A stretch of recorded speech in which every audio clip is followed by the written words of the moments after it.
Hello students. So in the previous slide we had studied about the vascular tissue, okay, or the vessels in plants. So now these vessels you don't have to study so much in detail. That is not so important from exam point of view, but because you had that paragraph in your textbook regarding vessels, so I had explained to you a little bit in details, but you will study about that later in the higher classes, okay. So now let us see what is the process of photosynthesis.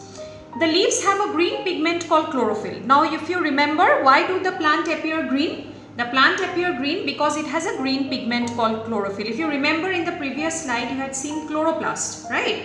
So chloroplast is what? It is the organ which contains chlorophyll. Okay, chloroplast is the place where chlorophyll is present, if I say in simple terms, okay.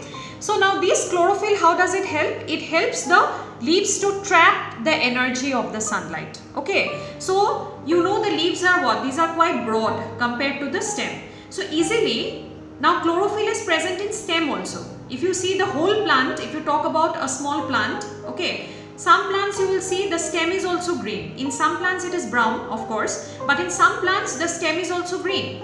So the green stem also does photosynthesis, but it is very difficult for the stem to trap sunlight.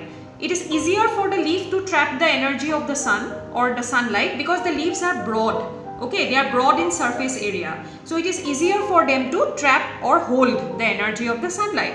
Now this energy is used to prepare food. Okay, so what do the leaf will do? As I told you, leaf is the kitchen of the plant. It will prepare food, okay. So how will it prepare food? From carbon dioxide present in the atmosphere. Now carbon dioxide is not present in the soil, as I told you, it is a gas. Okay, so gas is always present in the atmosphere. So carbon dioxide will be present in the atmosphere and water is absorbed by the roots. How it is absorbed? Already I told you, through xylem vessels, right? So it is absorbed by the roots. So what is the process of photosynthesis ultimately?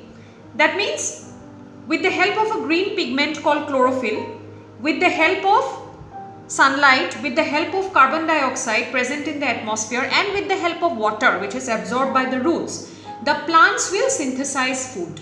Okay, that is the leaf of the plant will synthesize food. Now since the synthesis of food occurs in the presence of sunlight, remember photosynthesis will never occur in artificial light.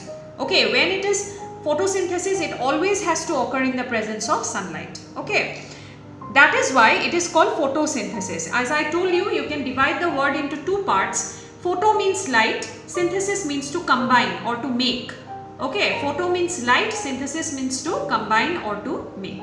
Clear? So photosynthesis is what? It is the process of synthesis of food in green plants with the help of what? With the help of chlorophyll, with the help of sunlight, with the help of carbon dioxide and with the help of water. So the leaves will make food, and that food where will it go? It will go to each and every part of the plant. Okay, the plant will get its nourishment, right? Yes. Now the solar energy is absorbed by the leaves and it is stored in the plant in the form of food. So solar energy is the sun's energy, the sunlight. So who will absorb the sunlight? The leaves. How will it absorb? With the help of the broad surface area which is present in the leaf, right? And it is stored in the plant. So that solar energy will be stored so that later on also it can be used. Okay. Now sun is the ultimate source of energy of all living organisms. Remember, sun is the ultimate source. Now without sunlight, can photosynthesis occur? No. Okay. So if photosynthesis doesn't occur, the plant cannot make food. If the plant cannot make food, can we survive? Because we depend on plants for our food. We cannot survive, right? So that means what? Sun, it is the ultimate source of energy for all living organisms. If the sun is not there, no one can survive on the earth. Okay. In the absence of photosynthesis, there would not be any food. We will not get food because we get food from the plants. So if there is no photosynthesis, plants will not grow. So when the plants will not grow, the animals will also die. So we will also not get food. We will also die. Okay.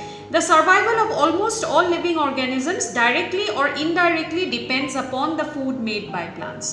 Okay. So either directly or indirectly. How directly? When we eat the plants. That means we eat the fruits. Okay. So that way we are directly dependent on plants. Indirectly, how? We eat the animals. We eat meat, isn't it? We eat fish. Okay. So this meat or eggs that we get from animals. Okay, so ultimately animals also, how will they grow? Because they depend on the plants. Okay, so directly or indirectly we are dependent on the food made by the plants. Okay, so we'll continue with the further explanation in the next class. Thank you.